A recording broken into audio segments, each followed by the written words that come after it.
In this video, we're gonna talk about how can you get 100,000 pesos from dividends on a monthly basis. 100,000 pesos a month, purely cash flow, purely dividends, purely passive income. Is it possible? How can you do it? If you want to know more about that, then you have to check this video out.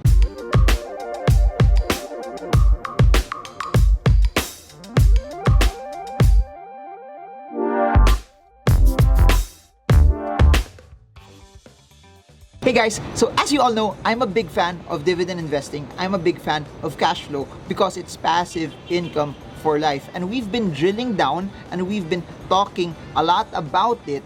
That's why I want to answer the question that was sent by Michelle Lee from London, England. So here's her question. Hi Mr. Girmo, I'm an OFW from London. I do not have the time to watch the markets. I think she's saying she doesn't have time to monitor the markets because of the big time difference. Please remember that there's around 8 hours from London time to Philippine time. So either she sleeps very late or she wakes up very early to be able to watch the markets. But anyways, let's go back to the question. But I love all of your videos about dividends. When I retire back in the Philippines, I want to earn 100,000 pesos passively from dividends. Can you give me an example on how I can get 100,000 pesos a month purely from dividends, and how much money should I prepare and save for that to happen? I'm a big fan and I'm excited to see you again when you come back here in London. Regards, Michelle Lee, London, England.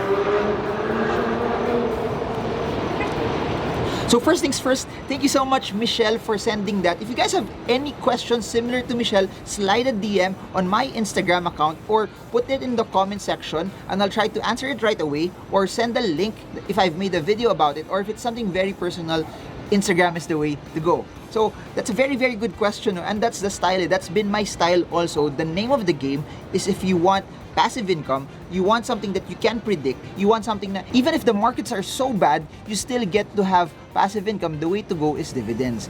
Please remember, it's not just dividends that could give it to you. You can get that also from bonds, you can also get that from fixed income savings deposits, savings accounts, and you can get that also from rental income. But for this example, since I believe you're a very good stock market investor and trader, that's why you're asking that question. For those who are watching this video for the first time, dividends is basically derived from the income of the company. The higher the income of the company is, that's an excess that they don't need for expansion, for growth, or everything else in between, they return back to investors like you and me in form of dividends. That's why it's passive, because if the company is good, they can sustain their dividends for a very long time. So here's the thing, since I just made a video about this yesterday, talking about the top 12 dividend paying stocks, I'm gonna use the top 7 stocks that I gave there as an example. So for those who watched that video, you all know that those 7 stocks are SPC, GMA7, Meralco, PLDT, Globe, AREIT, and Aboitiz Power. So as you all know also, among those 7 stocks, SPC gave the highest dividend yield. But above and beyond that, I want to tell you that PLDT, Meralco, Globe, and some of them have already gone up a bit. SPC has also gone up, but by the time I'm making this video, the dividend yields of Globe and PLDT and some of those other stocks are not as high and not as attractive. Anyways, let's continue. So the context is, we're gonna buy all 7 of those stocks. The allocations would just be different, and here's what we're gonna do. We're gonna use them to get you dividends in perpetuity, that hopefully what you get from it is something that can give you 100,000 pesos a month. And since I mentioned that our goal is just to get dividends from it, then we're not gonna sell, we're not gonna take profits, we're not gonna be in it for capital appreciation, purely for dividends. So this basically means that you are a person who's holding on to it. As long as the dividends are good, then you're okay already just receiving the cash flow that you get from the dividends. And by the way, what we're just factoring in here are just the dividends. Should you want to sell your stock later on, and because you may be holding onto it for a very long period of time, you may get a larger amount of capital appreciation as well. So it depends on what your style is, it depends on how your narrative will be on how you want to do the trade. Since we're doing something that will require some forecasting, I will be making some assumptions. And since there's assumptions here, please do note this. There could be possibilities that these assumptions could not happen, and it will be predicated on a different set of variables. Number 1, I do not know when you will retire. So that means the dividends are based on the prices that we have today, not on the prices on the time that you will retire. By the time you retire, the dividends might be different, the dividend yields might be different, and the price that you will buy it are also different. And also connected to that, number 2, the companies that give out good dividends by the time you retire may be different. So please don't memorize the stocks that I've listed here. Remember the principle behind it, which is you look for the top 7 ones at that point that you're buying that will give you the highest dividend yield.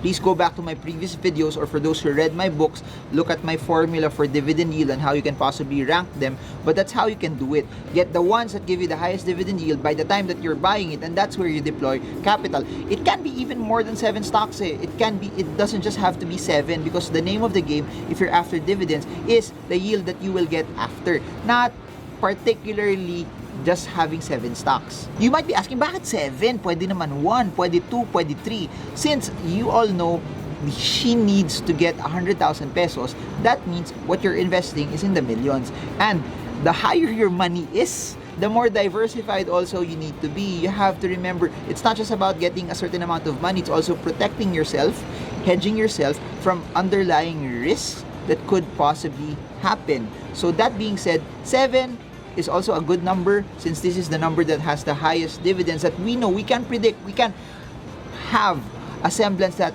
these companies will still do well based on our video from yesterday. 7 is a good number for diversification. 7 is a good number also to hedge you. And as you look at it also, most of the stocks that I placed in the video yesterday and we're talking about today are mostly utilities. They're mostly safe. You can also predict that they could have income still, looking at it from a 2020 standpoint. But that being said, also, if you want to purely rely on passive income, you want to purely rely on cash flow, I highly suggest don't just focus on stocks that will give you dividends. You can also get it from rental income, you can also get it from bonds, you can also get it from high interest savings account. So at least you have a good mix, so that if the market is not doing well, or some of those companies won't do well in terms of the business aspect, you will still be able to sleep well at night because you have a good mix of assets. Again, the name of the game is still diversification. You don't diversify just for the sake of diversification, but you diversify because your portfolio is already big. So first things first, let me show you the different payout schedules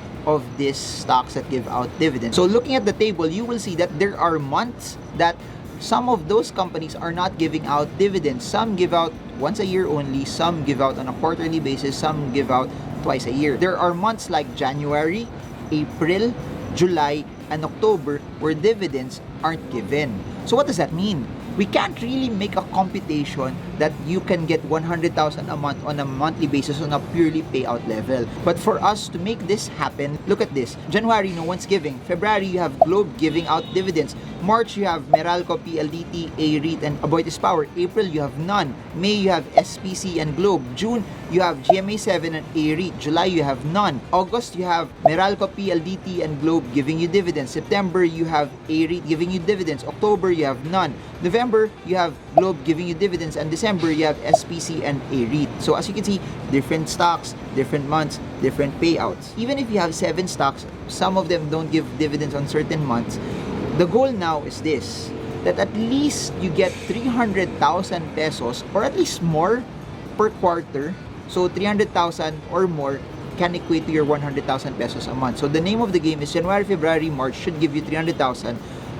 April, May, June should give you 300,000. July, August, September should give you 300,000. Then October, November, December should also give you 300,000 pesos. For that to happen, this is how many shares you need. SPC, 250,000 shares. GMA7, 120,000 shares. Meralco, 12,000 shares. PLDT, 1,900 shares. Globe, 5,500 shares. AREIT, 13,000 shares. And AP, 22,000 shares. So, you can also mix and match that. No? It doesn't have to be mas madami sa PLDT. Pwede sa scenario nyo mas madami PLDT. But this is a good tweaking for me to at least have somewhere around 300 plus thousand pesos on a quarterly basis. Because please remember, their dividend payouts are all different. Similar to Globe, you see that they're giving out 4 times a year.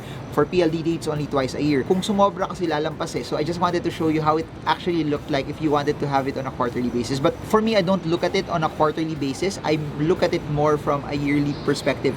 How much do I get on a yearly perspective? Because what I get from a yearly perspective will be carried on, and that will be my expenses for the next year. So I hope you're getting this. I hope this is not too much numbers for all of you.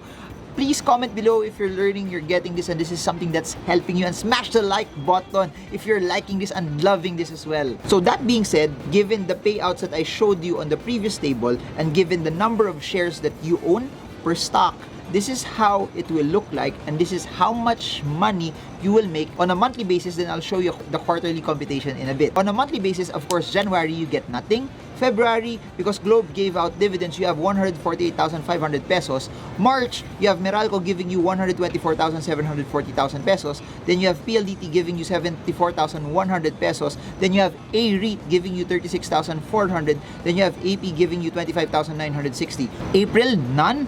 May, you have SPC giving you 100,000 pesos and Globe giving you 136,565 pesos. June, GMA 7 giving you 36,000 pesos and AREIT giving you 40,300 pesos. July, no dividends. August, Meralco 56,364 pesos. PLDT 72,200 pesos. Globe 136,565,000 pesos.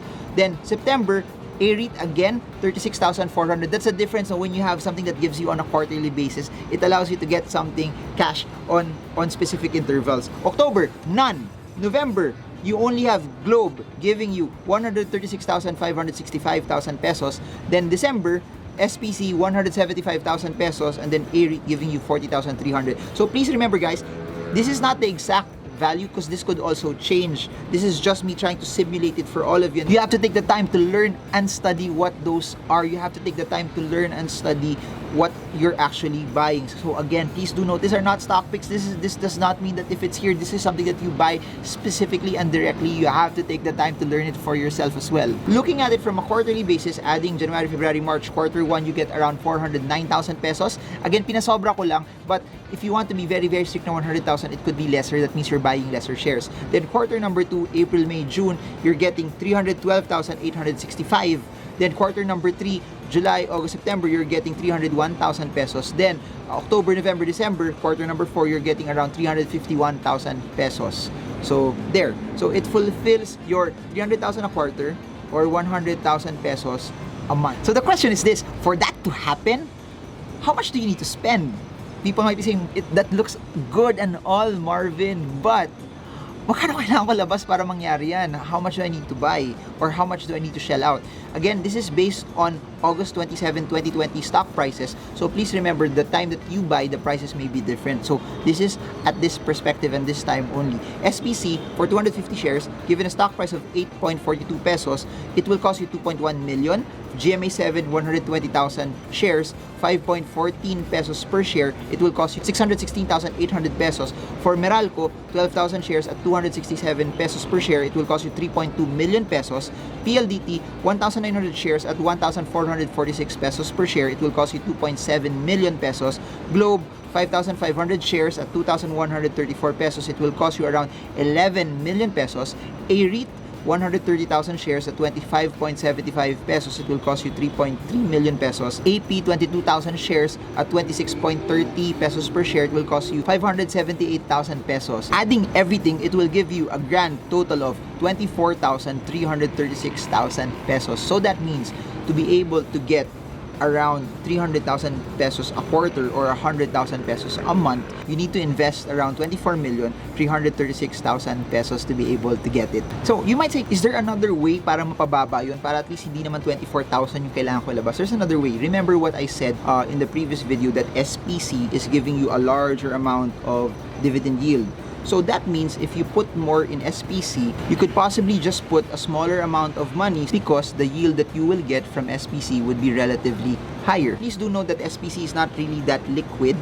So please do note, the higher the money that you're putting there, it might be harder to get in and it might be harder also for you to get out. And as what I said, putting it in one stock and you have a larger amount of money already, it might be more prudent if you would also split it and be more diversified. So this is how it would look like if you're putting everything in SPC. The dividends is at 1.1 pesos per share.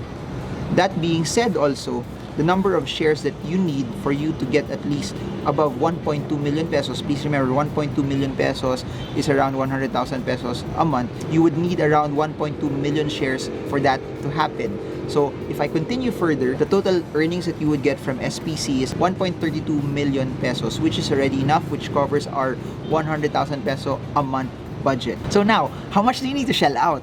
So please remember, because you're getting a stock that has a higher dividend yield, the amount of money that you would need to put in is lesser. So total cost to buy 1.2 million shares at a stock price of 8.42 pesos would only be 10.1 million pesos. So if you look at it, lesser amount, lesser round number that you would need to get as compared to 24 million pesos, whereas halo-halo na siya, mix na siya with other stocks that the dividend yields are lower. So again, I'll repeat it, you will get a higher gain, but again, it still would be prudent if you diversify and split your portfolio with other stocks that are in unrelated industries. From this video that I'm showing you, it's either you get 7 stocks at 24 million pesos to give you 100,000 pesos per month, or you just get one stock with a higher dividend yield and just shell out 10 million pesos. But the lesson here is very, very consistent to everything that I have been sharing over the past few months and the past few years of me writing books, doing seminars, and creating videos like this. The name of the game in the stock market is, it's still all about volume. Volume, volume, volume, volume. That's why I've been urging you in all of the videos that if you make money, pile it back in. If you make money, put it back in, because if you really want to live passively, you really want to live from cash flow, you need to have a large base, you need to have a large volume, you need that as you start earning, you put it back in, put it back in, put it back in. Kasi kung tinanggal nyo, ginamit nyo, ginastos nyo, then your base becomes smaller again, then it will be harder for you to earn passively from dividends. That's how you build wealth upon wealth upon wealth upon wealth, because that's what passive income is. Income that you get, you put it back in, and it earns more for you, and it earns more for you, and it earns more for you. And that's why it's not sexy, but it can be done. This is not something that's glamorous, but if you're prudent, you're disciplined, and you're unscathed when markets are tumbling, you will do very, very, very, very well.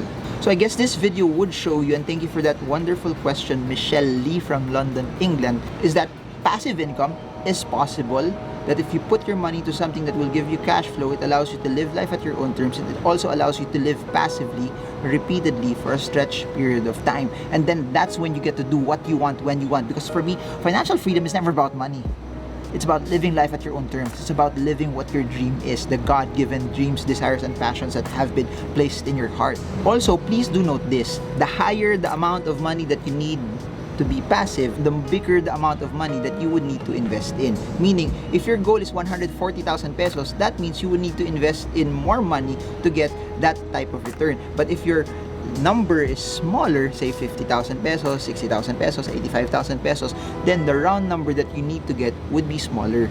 So guys, if you have any questions about this, how do you compute for your round number, how do you do retirement, how do you invest, how do you get that amount of money, put them in the comment section below. If you want a new video topic based on this as well, put them in the comment section, and I'm gonna make videos like that for you guys. So there, I hope that you guys got a lot from this. I hope that this gave you enough information as possible, that it's possible to live and get 100,000 pesos a month purely from dividends, that it can be done. And it's not dependent on how good you are in trading. It's not dependent on your skill set and technical analysis. It's just you building a base, building volume, and buying stocks with high dividends. So if you got a lot from this is Marvin Germo. Appreciate it if you could press the like button, obliterate it, smash it. And if you're new to this, I make daily videos in both of my channels. This is my primary channel, Marvin Germo, where we have over 1,600 videos here already. But I have another channel called Stock Investing Made Easy, where we do a lot of technical analysis videos there. So if you want more of this, like, share, subscribe, and share this to more people. We want to build an army. We want to build a new generation of Filipinos investing and thriving in this new normal. If you want to study further, also, links are down in the description below for my playlist on technical fundamental analysis. You can watch them, you can binge watch on them. For those that love reading, I have 5 books, link in the description, where you can order them from Shopee, and Shopee will deliver wherever you are in the world. For those also who want to invest in US markets, I have a link called eToro, which is a brokerage platform that allows you to buy Amazon, Facebook, Google, and whatever stocks out there for $50 only. We have online courses, collabs with Chinkitan, Sean C. I have a Patreon account who wants to support my channel. We also started a YouTube community. All of those details are in the description below.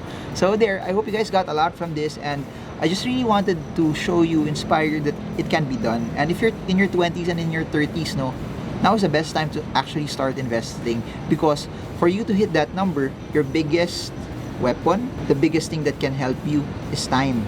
The biggest thing that can help it grow is right now, when you are at the prime of your careers, to put in money, to double down, and not waste it on things that don't matter.